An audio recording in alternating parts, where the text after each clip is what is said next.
Hey guys, Scott here. Now, I critique Dead by Daylight quite a bit if you've watched my videos or watched my gameplay. Frankly, everyone that plays this game religiously critiques the hell out of it because it's got a lot of real problems. I critique the developers too because I think there's, some issues there and stuff like that. But at the end of the day, despite all of the critiquing and complaining that we all do, we do it because we enjoy the game. We like it. And despite all of that, all the complaints that we have about it, it is still by far the most successful game in its genre. The asymmetrical horror chase cat and mouse. I don't even know what the genre is called. It's so unique that it is the definition of its own genre. And there are a number of reasons for that. So I thought I would do a bit of a different video here, not just endlessly complaining about the game. And I thought we would go over what Dead by Daylight does that other games don't and why it makes it so successful. Now, interestingly enough, a lot of these things are actually not positive things, but they end up having an effect on the player retention. So it's a lot of it's interesting. Now, there's the really obvious stuff, like, licensed killers and things like that brings in a lot of people. But we'll cover that. But I want to start with some more unique perspectives first, just to make it interesting. So the first thing I want to talk about is the core gameplay of Dead by Daylight. One of the things that sets Dead by Daylight away from the competitors, like, last year, Friday the 13th, Evolve, Death Garden, Home Sweet Home is a new one that actually shows a bit of promise. We'll see. Hide or Die, like all these games. Almost all of these games have scenarios where you can attack the killer in some way. And not just like, get like a flashlight blind. That's not attacking. Like, you can beat the shit out of the killer. Like, if you watch a new player play Home Sweet Home and they don't know that, you can like right click to block some things, the new player experience for a game like that is horrendous because it's a lot of shit on your screen and you have 4 teenagers beating the shit out of you with sticks and you're getting blinded and stunned. And that's like that. I remember in last year when I played it, you could like blind and stun the killer, with, repeated amounts. And I know I'm saying blind and stun the killer as if you can't do that in Dead by Daylight. But in Dead by Daylight, pallets are basically like your only defense. You're not using pallets as an offensive tool. The only thing you can do in Dead by Daylight is run away from the killer. In pretty much every one of these other games, you can go on the offensive and actually try to hit them or damage them or stun them, or in Friday the 13th, literally kill them. And Dead by Daylight is the only game in this genre that I can think of that has no real offensive actions other than like head-on. I think head-on is like the only genuinely offensive action because it doesn't involve defense. It's just something you want to do to offensively stun the killer. But that's a niche perk. That's worse than like every other exhaustion perk. And if you use it, it's almost a meme at that point. So also, it's not a base mechanic in the game, whereas every one of these other games has it in their base mechanics that you can actually, attack the killer in some way. And I think this is important for the game's popularity for a number of reasons. The first reason is that Dead by Daylight is marketed as survival horror, and I think the fact that you can't attack the killer really makes that whole survival horror thing for new players amplified by a lot. It reminds me of Amnesia: The Dark Descent, one of my favorite horror games because it was one of the few horror games, unlike Dead Space and things like that, or the Metro games, basically, where you can actually attack, or you can't attack the enemy. All you can do is run away. And I think that feeling of helplessness really amplifies that whole survival horror aspect. And a lot of players get into this game, under the marketing that it's a survival horror game. They say, oh, wow, Michael Myers is in this game, Leatherface is in this game, Ghostface is in this game, wow, I want to run away from them, like I'm in a movie. And that aspect of it is very good for new player retention. Now, obviously, once you play for a while, that doesn't matter anymore, but by that point, you're already in. It doesn't matter. So I think for player retention, having that survival horror aspect of not being able to attack the killer is huge. Additionally, it has another side effect of... Man, I really wish they added this out of the game. They have another side effect of killers having a better new player experience. Because no one can, like in Home Sweet Home, 4 people can't just go and just start beating the shit out of the killer with sticks and katanas and stuff like that. The new killer is going to have a better experience in these games compared to the other games where they can kind of get, physically attacked and stuff like that. So I think that also is important because killers are the hosts of the game. The game needs killers. So I think catering the game to killers as new players is very smart. whether it's intentional or not, that is how the game is kind of balanced. And because of that, newer players that play killer are not going to quit as much. Additionally, new players that are survivors actually still won't quit that much either, because most people are signing up for a survival horror game in which the expected outcome is probably that you die. It's not only until you realize later that you actually can be strong as shit as a survivor, but that doesn't matter until way later. So I think the fact that the game is killer-sided due to the lack of offensive actions on the killer as well, it all loops together into making the new player experience a lot better, which makes players stay in the game a lot longer. And that is, I think, one of the bigger things. And then once they get past that initial stage, well, now they're already invested. Now you've started to spend a lot of time on unlocking characters. You might have, purchased a couple of DLCs, a couple of cosmetics. You're starting to spend a bunch of blood points. You maybe start prestiging people. And at that point, now you're in. I think a lot of these games fail because they don't captivate that initial hook. I think the initial hook to a lot of these games is not strong enough. Whereas Dead by Daylight, the hook is very strong, and it pulls you in and keeps you there with an insane grind. This is one of the examples of the things we're talking about where it's not necessarily a positive thing. I think the grind in Dead by Daylight is ridiculous. Like, I have over 4,000 hours in this game, and I still haven't unlocked anything or everything. Granted, I waste a lot of blood points still, but it is ridiculous how long it takes to unlock everything in this game. So that grind actually keeps people invested into it. I haven't seen any other game like this that has a grind as insane as Dead by Daylight's. Used to be even worse, too, with the older blood webs and stuff like that. So that is something that keeps people, even if they don't actually like the game as much.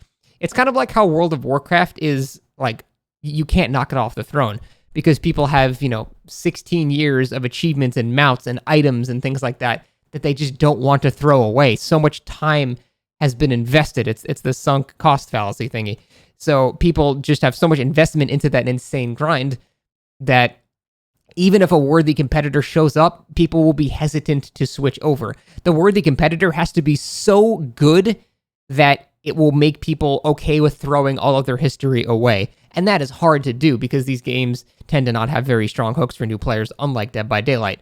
And that kind of circles back around as well to the playstyle of the game. It is very easy to learn, and this is, again, great for new players. I think the most important part for keeping a game popular is the new player retention, because the new player will eventually play more and more, and then they get hooked in by the whole grind blood point system. So the most important part for the games in this genre is keeping those new players invested for a couple of hours. That's all you got to do, and most games fail at it. But because Dead by Daylight is so simple, it's just you repair generators, you vault windows, and you drop pallets. That's pretty much those are the things you have to learn as Survivor. Now, Killer is a bit more, in depth because there's 25 killers now, so you have to learn, specific powers and things like that. But the majority of the player base is Survivor, which means the majority of the player base, it's very, very easy to learn how to play the game. Now, it's a lot harder to master the game. I think easy to learn, hard to master is one of the hallmarks of a successful game. That means that new players will not be turned off by an insane, oh my god, what the hell is going on? And they don't actually get bored of the game for a while because there's still a lot to get better as well. And I know a lot of people say about Survivor that, Survivor is just so easy. Yes, at the baseline, learning the base objective of Survivor is extremely easy. But there is definitely a difference between a good Survivor and a very good Survivor and an incredibly good Survivor. There is such a notable difference. I can make a video on it, elucidating every single difference that goes into that. So there is absolutely a high skill cap mastery, I think. But the skill floor is, it really doesn't take very much to learn the basics of the game. And that's why people have so many, I think, issues with the balance, because it doesn't take very long to get to, just like a decent state. But that ends up being really good for the game's accessibility because people can play for a very small amount of time and feel like they know what they're doing, which is a very, very good thing for player retention.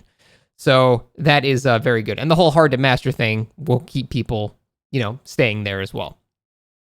So those are a couple of main things. Now, there's the very obvious stuff, like licensed content. This game, I think someone referred to it as the Smash Brothers of, horror games. And that's a very good way to put it because the roster that this game has is impressive. However, this game was already more successful than every other game in its genre, even without the actual licensed DLCs. The Myers thing definitely helped it a lot. That was the first licensed killer that came out, and that helped a lot. But still, even the early Steam numbers are better than every other game on this list. And so it's not even just the licensed content that made the game. It definitely helped a lot. And, every time there's licensed content, you look at the Steam charts, there's a huge bump, huge bump, huge bump. And so it definitely helps a lot, but it wasn't a defining characteristic of it. It's the core game itself that actually kept people, and then the whole license things actually helped a lot. Additionally, as much as we give shit to Behavior for the jank in this game, of which it is extremely janky, the visuals of Dead by Daylight are extremely good. The music is very good. Like, the actual art teams for this game are exceptionally good. Like, I think everyone agrees that, yeah, we have issues with the whole, QA and game design and balancing teams and stuff like that. But pretty much every single time they release a new content, whether it be cosmetics or, killers themselves or survivors or the maps, it actually is a visually distinct game. Now, it's not graphically impressive. I think the art direction is extremely good, much like how World of Warcraft has good art direction but bad technology behind the game. The art direction, like, Hag is a cool-looking killer. Like, the actual design of these characters is enough to bring people into the game. They can see someone that looks as cool as the Oni and go, shit, I want to play that guy because he looks fucking cool. And I think visual design is more important than people give it credit for, because that's essentially what advertising is. Your eye pops in something like that, or something pops out at you, and you get interested in it. So the fact that the visual design of Dead by Daylight is so unique and actually very good is a huge asset to the game, where a lot of these other games, yeah, they might have some cool designs and stuff like that, but the varied ensemble of shit in this game is extremely impressive, and that is a lot to bring in people and keep them. Now, there's also another huge thing that contributes to a popularity of the game, and that is content creators. Love them or hate them, you have to admit that content creators are a large reason why some games succeed or some games fail. Among Us is a perfect example of a game that would have died without content creators, is literally 100% reliant on them to live. Dead by Daylight, not as much, for sure. But for some reason, content creation in this game is way more popular than in other games of this genre. And it kind of leads you to the question, well, is it the chicken or the egg? Is the game popular because the gameplay is fun, or is the gameplay fun because the game is which actually is the catalyst to why there's so many content creators for this game? And I think it has to do with the ease of access into getting into it, so anyone can try to start doing it. And also, I think this game has a lot more interesting plays that can happen compared to other games. Like, if you look at Friday the 13th, yeah, like it's a silly, game, and there can be some cool teleports from Jason or stuff like that, but it's not, you're never gonna get a cross map hatchet as hunters, or a Sky Billy fucking swooping down on someone, or a 360 into a pallet drop into any means necessary. You're never gonna get these ridiculous setups that you can get in Dead by Daylight. This game is very good for montage worthy stuff. And it's easy to understand, too. People that don't even get Dead by Daylight can still kind of understand what's happening in the clips without really knowing what the game is about. And that's a huge selling point, too, because that means content creators can have videos and people that don't even play the game will still like them. Whereas if you game, I'm using Home Sweet Home a lot as an example because it's the latest attempt at competing with Dead by Daylight. And it doesn't you watch it and it's just there's just a lot of just shit going on. I don't know, there's just a lot of things on the screen. It's just not as simple. Dead by Daylight's simplicity does wonders for it, I think. And in terms of content creation and stuff like that, it's just very easy to absorb, and you can make very, very cool moments happen. And that makes it, everyone wants to try to make content for it. And that just brings content creators to it, which makes the game even more popular. And it's just a cycle of just content creators playing it and people wanting to play it because of content creators. And then, yeah, it's a cycle of success, basically. So I think another thing that keeps this game more fresh than the others is the RNG aspect. And this is a double-edged sword because the RNG aspect does make every game different. Every game of Dead by Daylight is different. And to a lot of people, this is a wonderful draw. It makes it so the game doesn't get stale because no matter what, you're always going to have a different map. You're always going to have a different scenario with a different killer on that map. You never know what RNG bugs you're going to get. So it's never really a standard experience. You're always going to have something different happen in every match. And that keeps people invested as well. Now, obviously, it's got the downside, too, of RNG completely fucking the balance of the game. But that is a separate video. I'm just talking about player retention and things like that, which it is a very, very good thing for. So that is, I think, most of the basic things that make Dead by Daylight so popular, at least in comparison to other games. And people just keep trying to replicate it. And I think Home Sweet Home is probably the best attempt I've seen so far, but it is still so early access and jank that it's really hard to say whether or not it's going to be good. But then again, Dead by Daylight started off really, really jank as well. It's less jank now, but it started off really, really jank. So I think, giving some credence to the fact that Home Sweet Home could be okay is cool. And I hope that game succeeds because no matter what, any game that is successful in this genre is the best thing that can happen to Dead by Daylight. The best thing that can happen to this game is another good game in this genre, because then they will finally have competition and they'll start going, oh shit, we actually have to start doing stuff faster now because people are going to stop playing this game if there's another game that's better and they're updating faster and things like that. But at the end of the day, like I said, I shit on this game a lot. I critique it a lot because it's got a lot of issues. But it also does what it does better than pretty much every other game in its genre. And there's got to be a reason for that. It's not like every other dev that has tried this genre. It's just they're all shit devs and they just can't do anything. It has to be because despite all the complaining we do about the game, Dead by Daylight is doing more things right than it is doing wrong. And the people that complain, I think, are probably actually in the vocal minority. We see forum posts of people complaining, and we see, Reddit posts of people complaining, see videos of people complaining and things like that, like, the ones that I would make. But at the end of the day, we are probably a fraction of the player base where most people are just having a good time and couldn't care less.